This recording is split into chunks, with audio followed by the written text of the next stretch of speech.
Olá, eu sou Sandra Bittencourt. Bem-vindos ao podcast Arte, Cultura e Mente Zen.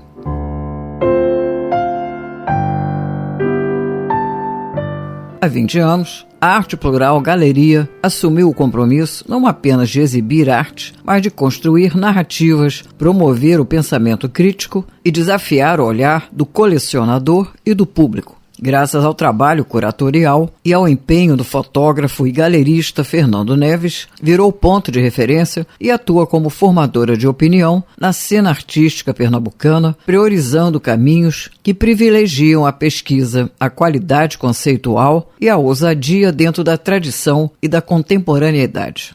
Para celebrar a data, a galeria apresenta a coletiva Revira Mundo, exposição comemorativa com visitação até 31 de julho. São trabalhos de 20 artistas de diferentes gerações, linguagens e investigações poéticas, a exemplo de Anderson Sang, Blackout, Jéssica Amorim e Águida, finalistas do Prêmio Pipa em 2026, Guto Oca, Lucas Elias e Maurício Arraes. Como explica o curador Júlio Cavani, essa exposição traz mais uma provocação sobre a coexistência entre tempos. Fernando Neves, um enorme prazer ter você aqui no Arte, Cultura e Mente Zen. Obrigadíssima por aceitar o convite. Tudo bem, Fernando? Tudo bem, Sandra. Nós aqui agradecemos o convite e um prazer estar falando com você, com seus ouvintes, nesse período de aniversário da galeria. Pois é, um altíssimo período, uma energia muito forte, Fernando. Me diga uma coisa, ao olhar para trás, há 20 anos, qual foi a maior motivação para abrir a galeria e como ela se diferencia do que você imaginava no primeiro dia? É muito engraçado isso, porque em momento algum a gente começou como sendo uma galeria. Tinha interesse em ser uma galeria no padrão comum do mercado. A gente começou muito mais com um lugar de conversa, de café, de conversa, falar sobre fotografia. A minha motivação principal era fotografia. Lógico que com os artistas, os amigos, artistas vindo, a gente começou a divulgar e a fazer mais exposições, diversas exposições com diferentes linguagens. Foi uma coisa muito, vamos dizer assim, intuitiva. Não tem um planejamento. Sim. Então, começamos num salão pequeno, só o salão da frente. Depois, reformamos o primeiro andar. Depois reformamos de novo e passamos para a casa de trás e ampliamos. É o tamanho que a gente tem hoje, 300 metros quadrados. Muito bom.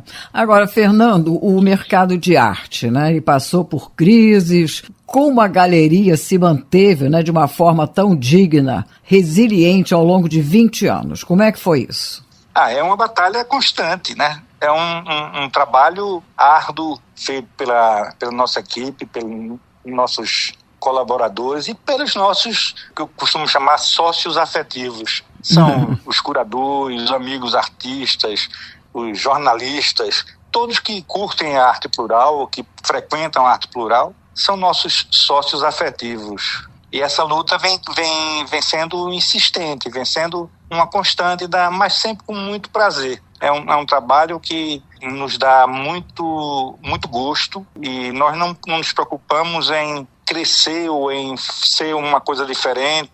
Não, é um processo natural e que nos satisfaz bastante. O maior desafio atual de representar artistas nessa era contemporânea tão tecnológica, né, tão digital, como é que você encara isso, Fernando?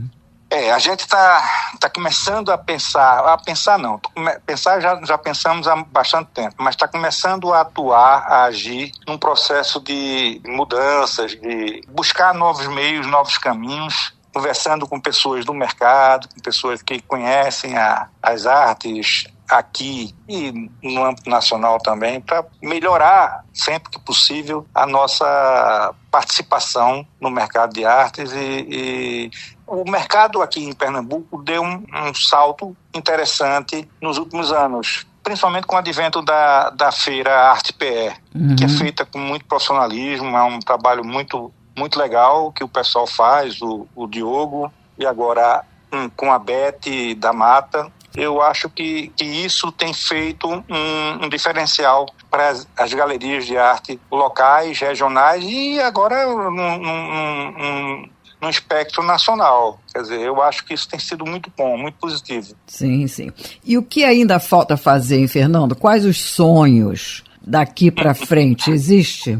Sonhos são muitos, né? Agora tem que botar o pé no chão. A gente tem muita coisa para realizar, mas também não tem uma coisa concreta que eu possa dizer, adiantar para você. Vamos fazer isso. Não. Quando a gente trabalhou aqui na Arte Plural para fazer momentos diversos, fazer uma coisa melhor, fazer uma coisa nova, a gente fez muito isso empiricamente. Sim. E com uma coisa quase que natural, né? A gente passou de uma sala de projeção de fotografia, onde eu reuni os amigos, para uma galeria, né? Isso. Que está completando 20 anos. Então foi um processo muito natural mesmo, muito espontâneo, muito espontâneo. Uhum. E com pitacos dos amigos, as pessoas, os artistas falavam uma coisa, eu ouvia, e você vai. Eu acho que quando você tem a humildade de saber ouvir e fazer as coisas que você não é conhecedor, você talvez não saiba tudo, você não sabe tudo, né? Você não sabe tudo do assunto. Então você tem que saber ouvir as outras pessoas, escutando as outras pessoas que a gente começou a fazer essas mudanças, a ampliar, a buscar outro tipo de arte, outro tipo de linguagem. Bom, nós tivemos a contribuição de muita gente. Então, muita gente que passou por aqui, seria até ruim nomear, porque a gente pode esquecer de alguém, mas muita gente contribuiu para isso e outros estão vindo para contribuir também. Quer dizer, essa turma nova que está chegando, me dá muito prazer, me dá um orgulho danado de ver a meninada fazendo arte, criando novas linguagens, novas técnicas de comunicação. Agora mesmo estava falando com o Júlio Cavani. Sim. E ele citando que um dos artistas que está na exposição, ele tem um equipamento de 3D, de óculos virtual. A obra dele você pode visualizar dentro dela. Com óculos você pode se sentir dentro da obra, dentro da pintura. Bom. Isso é uma coisa muito legal, né? Isso de uma forma muito aberta, muito livre. Quem vier em determinado momento, a gente vai, não agora, mas a gente vai marcar um dia para fazer uma visita guiada com ele que tenha esse equipamento. Quem tiver interesse vai conseguir se visualizar dentro da obra. A Arte Plural, você estava falando, eu estava aqui fazendo um playback, ela acompanha gerações, né, Fernando? São gerações que se formam e outras gerações vêm, como você acabou de dizer, os mais novos, os jovens. Então, é um ponto de encontro, além disso, se fixou como ponto de encontro de arte e cultura na cidade. Então, muito legal. É muito forte, é fundamental. A Arte Plural Galeria se tornou fundamental nesse quesito de arte aprimorada e cultura aprimorada, né, Fernando? É uma glória, vamos dizer assim. Bom ouvir isso de você. Bom ouvir isso de você. Porque seria muito cabotino da minha parte a gente falar isso. Mas eu, ouvindo de você, uma jornalista experiente e que tem muito trabalho nessa área, eu acho que é uma confirmação, tá certo? Do nosso desejo. E você falando de gerações, me cabe agora fazer um parêntese e citar pelo menos o nome, que é o caso do Caio Daniel Gil. Quer dizer, ele teve aqui no início, antes da primeira exposição, ele me confidenciou que visitava a galeria quando ele tinha 13 anos de idade. Olha. A mãe dele é artista plástica, trazia ele para ver as exposições e vir para os bate-papos, as conversas dos artistas. E hoje ele é artista da galeria, tem um trabalho de fotografia muito legal. Então, isso é para mim um reconhecimento maior que qualquer coisa. Quer dizer, você saber que a pessoa começou aqui no sentido de conhecer, de gostar dos trabalhos que ele viu, inclusive se inspirou em um dos trabalhos, se inspirou numa obra de Raul Córdoba, que ele viu aqui. Então, isso para mim não tem preço, como diria o outro lá do cartão. Mas que conselho você daria a um jovem que deseja abrir uma galeria de arte hoje, hein, Fernando? Paciência e resiliência de uma forma geral. porque não é uma coisa fácil. Tem que estudar, tem que se cercar de bons profissionais, tem que saber dividir, ouvir e saber dividir as tarefas. Eu acho que graças a Deus, eu tenho uma equipe hoje, sempre contei com boas pessoas, mas hoje tenho uma equipe afinada, né? A Juliana aqui na frente na gerência tem uma postura muito proativa, uma postura muito dedicada, assim como os outros funcionários. A equipe, de uma forma geral, é muito boa, quer dizer, tem o Guto, tem o Diogo, tem a Liliane e o pessoal da retaguarda, né? Quer dizer, que faz a galeria acontecer no dia a dia, sem esquecer do ateliê de impressão, que é uma empresa em paralelo, mas que complementa. A gente tem um trabalho de complementariedade. Então, em poucos ateliês no Brasil, você entra através de uma galeria. Você chega ao ateliê de impressão de fotografia através de uma galeria. E poucas galerias têm um ateliê de impressão para servir aos seus artistas, aos seus clientes. Isso, então, exatamente. É uma coisa que complementa. E uma coisa que a gente podia acrescentar também, Fernando, é no leque que a Arte Plural abriu, né? Porque criou vários eventos, não é isso? Roda de conversa, não é? Gerações musicais, sarau. A gente trabalhou... Exato. A gente trabalhou muitos anos dentro de uma linha de formação de público que a gente busca até hoje, que a gente trabalha até hoje, mas trazendo artes complementares.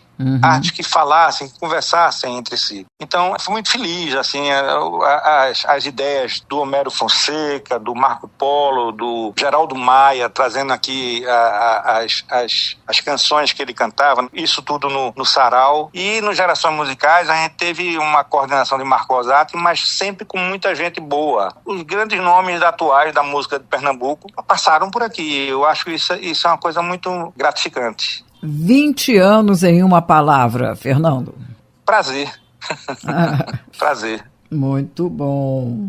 Quais foram as maiores mudanças no perfil dos consumidores de arte nessas últimas décadas? Dá para você falar sobre isso um pouco?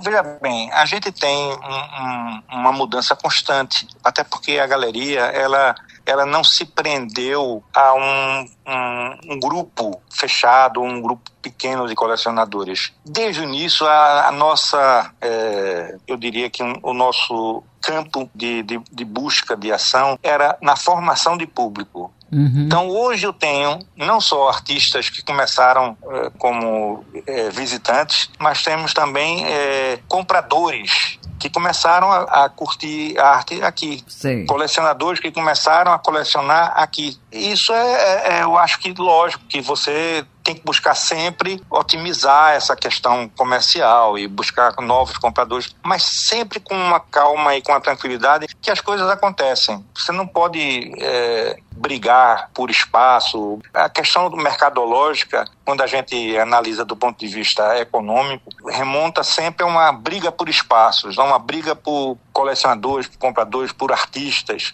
Não brigo com ninguém. Essa é a minha máxima. Eu não brigo com ninguém. Eu estou aqui e vou fazendo meu trabalho. Quem quiser continuar comigo, continua. Quem quiser vir para cá, vem. Quem não quiser, vai ter o seu caminho com sucesso. Eu acho que o sucesso serve para todo mundo. O sol nasce para todos. Como você deseja que a galeria seja reconhecida no cenário daqui a 10 anos, vamos dizer? É um lugar de arte e de liberdade. Eu acho que a liberdade ela tem que estar sempre presente para todo mundo. Quer dizer, você não tem liberdade, você não faz arte, né? E você não faz arte que não seja livre. A arte ela tem que permear todos esses espaços de liberdade, de criatividade, sem tutela. Então eu gostaria de ver a galeria como um espaço de arte livre. Parabéns, Fernando Neves, por todo o empenho, a coragem, a garra para manter um empreendimento artístico e cultural desse porte. Muito sucesso para você, para toda a equipe. E viva a Arte Plural Galeria, né, Fernando? Viva, viva. Obrigado, Sandra. A gente que agradece o seu carinho, a sua atenção com a arte plural e principalmente, lógico, acima da arte plural, com as artes e a cultura de Pernambuco. Você está de parabéns também. Obrigada, Fernando. Então, super abraço para você. Outro para você, Sandra. Júlio Cavani, grande prazer ter você aqui no Arte, Cultura e Mente Zen. Tudo bem, Júlio? Tudo bem. Bom dia, boa tarde e boa noite, dependendo de quem estiver acompanhando. Bom, Cavani, você é o curador da exposição Revira Mundo, né? Que comemora aí 2 décadas da Arte Plural Galeria, que inclusive se consolidou como formadora de público, né? Um ponto de encontro indispensável entre os consumidores de arte. E a mostra reúne 20 artistas de diferentes gerações, linguagens e investigações. Pelo que se pode observar, a mostra celebra a trajetória, mas também reforça a relevância da galeria no mercado atual. Parabéns pela curadoria, viu, Júlio? Obrigado. Espero que todo mundo possa ver ao vivo a exposição.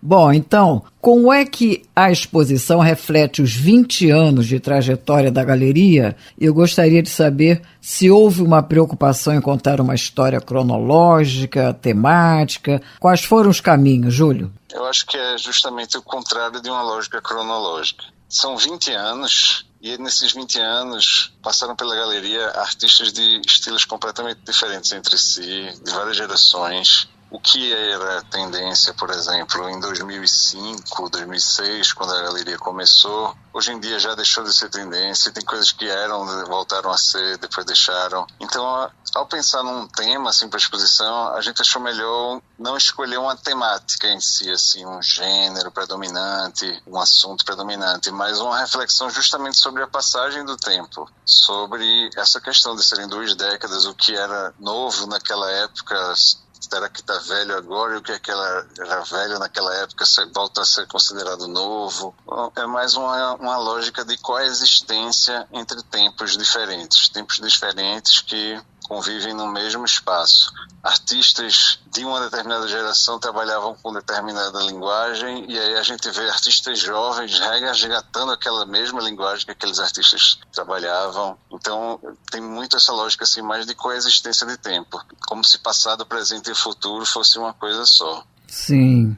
E qual foi o maior desafio em selecionar as obras para uma mostra celebrativa? Não é muito trabalho, Júlio? Eu acho que o maior desafio é justamente criar uma aproximação entre as obras, mas que não faça com que uma influencie demais nas outras. Evitar que elas fiquem formando agrupamentos, tentar quebrar, desmembrar, desconstruir a lógica da exposição, para que tudo fique muito fluido e não direcione muito para uma época, um estilo, uma cor, uma linguagem, justamente para transmitir essa ideia da arte como algo que está sempre em transformação. A história da arte, ela começa, termina, recomeça, começo, meio e fim, reinício. Isso, é uma espiral, né? Como se fosse um grande espiral. E, na verdade, Pernambuco, né, onde nós estamos, é um lugar que tem arte há mais de 6.000 anos, se você for considerar as pinturas rupestres e gravuras rupestres do Parque Nacional do Catimbau, do território Capinauá, por exemplo. Isso. Aquelas pinturas existem lá há mais de 6.000 anos, desde antes de se existir uma noção do que é arte. Não existia a palavra arte, a palavra artista.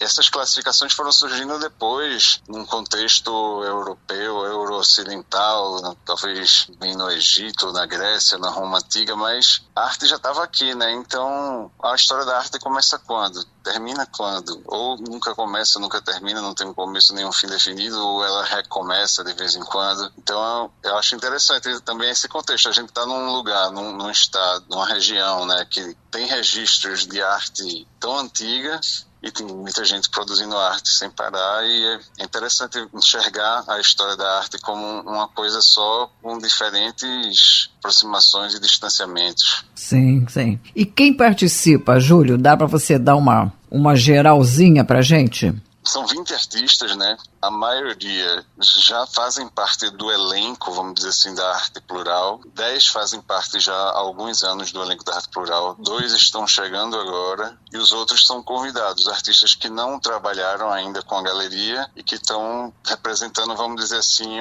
um certo futuro, entendeu? Um possível futuro. Muito bom. Então, quem são esses? Forma de gente... Quem são esses? Os artistas, eu vou citar exemplos. São 20, né? Então são muitos para citar todos. Mas, por exemplo, Luciano Pinheiro, Maurício Arraes, Sebastião Pedrosa, são artistas mais experientes que já têm 50, 40 anos de carreira. Isso. e que estão aqui convivendo com artistas muito jovens, como, por exemplo, Eduardo Nóbrega, 20 ou 30 anos de idade, que são realmente revelações, pessoas que estão começando a expor agora em museus, em galerias, e é interessante ver como eles convivem perfeitamente entre si, os artistas de gerações anteriores e os mais novos. Nas linguagens a gente percebe isso também. Por exemplo, tem um artista jovem, Anderson Sang, que trabalha com pintura, mas ele também trabalha com realidade virtual. E aí nas obras dele de realidade virtual é como se você entrasse dentro da pintura dele. Você veste um capacete com um óculos e é como se você estivesse dentro da pintura dele. Você olha ao redor, olha para cima, olha para baixo e vai vendo aquelas formas que ele constrói na pintura, você vai vendo na sua frente. Aqui na abertura da exposição, a obra dele em realidade virtual não vai estar presente, mas a gente está conversando com ele para escolher um dia nas próximas semanas ou meses, que a exposição fica até julho, para ele trazer esse equipamento aqui e a gente compartilhar isso com o público. Muito bom. E aí a exposição poderia ter muito mais linguagens, mas tem fotografia, tem desenho, gravura, tem esculturas, objetos, e tem, por exemplo, o trabalho do artista Gerson Ipirajá, que ele é um artista do Ceará, mas que também tem um ateliê aqui no Recife, ele fica entre Recife e Fortaleza, e aí ele participa com uma obra que é feita com uma técnica pouquíssimo usada, mas uma técnica muito antiga é meio pintura, meio desenho, meio gravura, aguada de nanquim. Ele usa também pigmentos dourados, então é uma obra que, por exemplo, se você ver uma foto dela, você não vai entender o que é a obra, você tem que ver ao vivo, porque ela tem texturas douradas mesmo, que refletem, né? Refletem a luz, que dependendo até da sua posição diante dela, você vai ver coisas diferentes. E essa técnica dele também faz com que o material, a tinta, tenha um comportamento próprio que é incorporado pelo artista. Ela vai formando manchas, ramificações, como se ela desenhasse junto com o artista. Então, houve inclusão de obras inéditas. Inéditas mesmo, ficaram prontas há poucas semanas. Por exemplo, o artista Guto Oca, Sim. que ele é paulista, hoje em dia mora em João Pessoa, já trabalha há algum tempo com arte plural. Ele participou da última Bienal de São Paulo, no ano passado, como integrante do coletivo Vilanismo, e ele vai estar participando aqui com uma pintura inédita. Ninguém nunca nem viu, ninguém nunca foi nem fotografado até agora. E muito linda a obra dela dentro de um desdobramento do universo dele. Tem uma artista, por exemplo, chamada Águida, que ela é de Santa Cruz do Capibaribe. Ela está entre os finalistas do Prêmio Pipa, que é um dos principais prêmios, o principal prêmio atualmente de arte contemporânea do Brasil. E ela está participando aqui com 3 desenhos, mas ela é uma artista que utiliza várias linguagens. Ela faz fotografia, faz pintura, desenho. Ela também canta e é poeta e recita poesia. Ela tem um álbum gravado, um álbum musical. Ela é cantora. Ela é uma artista que utiliza várias linguagens. Está aqui com o desenho, mas o desenho também serve para que o público conheça a obra dela como um todo. Inclusive, quem quiser ouvir o álbum dela pode encontrar nas plataformas de áudio, YouTube, Spotify. E quanto à expografia, Júlio, como é que está organizada a disposição física das obras na mostra? É normal, né, para esse tipo de exposição, a gente produzir um texto curatorial, né? Então eu escrevi um texto que ele traz mais uma reflexão geral sobre o conceito, sobre essa questão da passagem do tempo, já que são 20 anos da galeria, e não direciona mesmo, não faz referências diretas ao conteúdo das obras. O conteúdo das obras, essa costura, a gente fez mais numa lógica espacial mesmo. Criou pequenas sugestões de conexões entre as obras que estão em cada uma das salas da galeria. A galeria tem 2 salas, uma delas tem uma subdivisão em 2 partes e outra, a maior sala, é um ambiente só, né? Logo na entrada a gente colocou algumas obras que trazem questões como tecido, trama, tessitura, trança, linhas, fios, mostrando como isso atravessa a obra de vários artistas completamente diferentes entre si, cada um de uma maneira também. Em outra área da exposição são obras de artistas que transmitem um certo desmoronamento, derretimento, uma dissolução das formas, fragmentação do mundo, das paisagens, das pessoas. E aí tem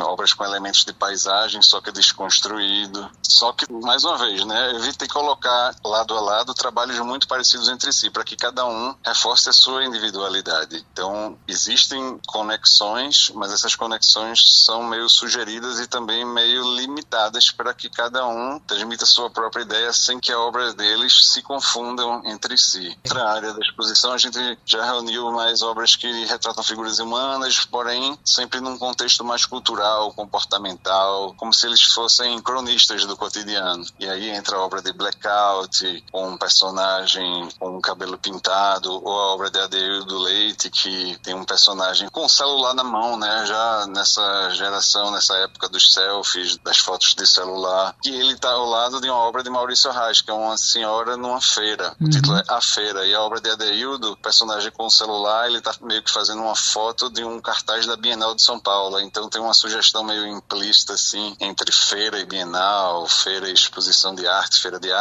de frutas e verduras, é uma galeria de arte, né? Uma coisa que eu queria deixar claro também, reforçar, é que é uma galeria de arte, as obras estão à venda, porém o público pode ficar completamente à vontade para ver. O mais importante é que as pessoas vejam as obras, não que necessariamente estabeleçam alguma relação de compra ou comercial ou de mercado, não. Aqui é um espaço de visitação pública, gratuito, fica aberto a semana inteira, no Recife Antigo, que é um lugar com vários museus, espaços culturais. Então a Arte Plural Galeria fica aqui na Rua da Moeda, que é uma rua icônica também do bairro do Recife, e ela está integrada nesse roteiro de atrações culturais, que é o grande forte do turismo também aqui do bairro do Recife, né? Todo mundo está convidadíssimo para visitar a exposição, é gratuita, aberta ao público, é uma forma de compartilhar a arte, democratizar a arte acima de tudo. E, na sua opinião, Júlio, qual o maior desafio atual de representar artistas nessa era tecnológica contemporânea?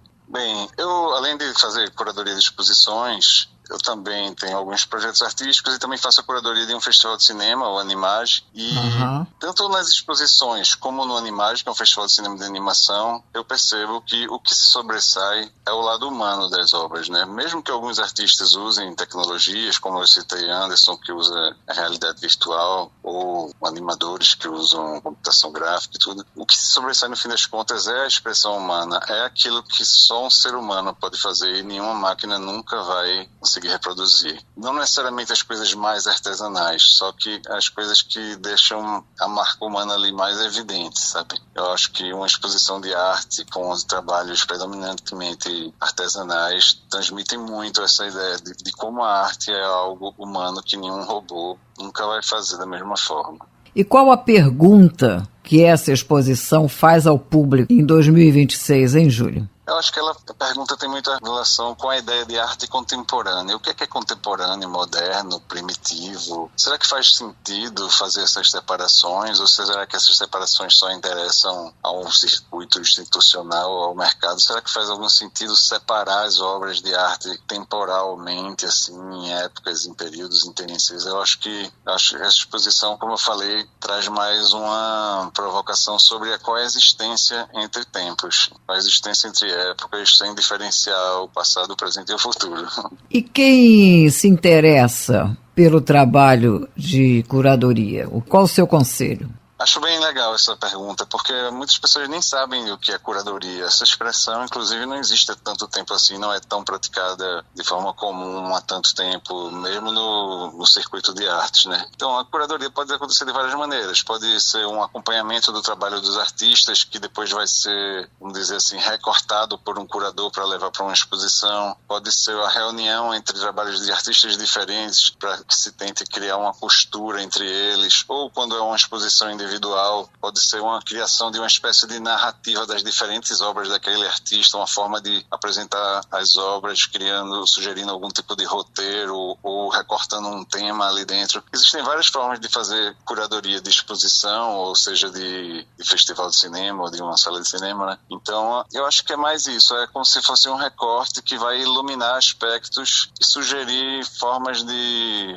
relação entre o público e as obras, induzir pequenos caminhos de interpretação, de observação, mas também não muito determinantes, para que o público também possa se relacionar com a arte de forma individual. Cada um vai ter uma emoção, cada um vai ter uma interpretação, cada um vai ter uma visão, cada um vai reagir da sua própria forma diante de cada obra, né? Maravilha! Eu só quero reforçar o convite para que todo mundo venha, a entrada é gratuita, a exposição está em cartaz durante maio, junho, julho. É muito importante ver ao vivo, não se contentar em ver estiver, por exemplo, no Instagram, ou ver fotos ou vídeos da exposição, porque vendo ao vivo você vai perceber detalhes, texturas, você vai chegar perto da obra, vai ver de longe, de perto. É uma experiência muito mais sensorial, assim, muito mais imersiva, vir até a galeria para ver os trabalhos ao vivo. Eu convido todo mundo a ir para cá para ver. Júlio Cavani, obrigadíssima pela conversa, parabéns pela curadoria e muito sucesso na temporada.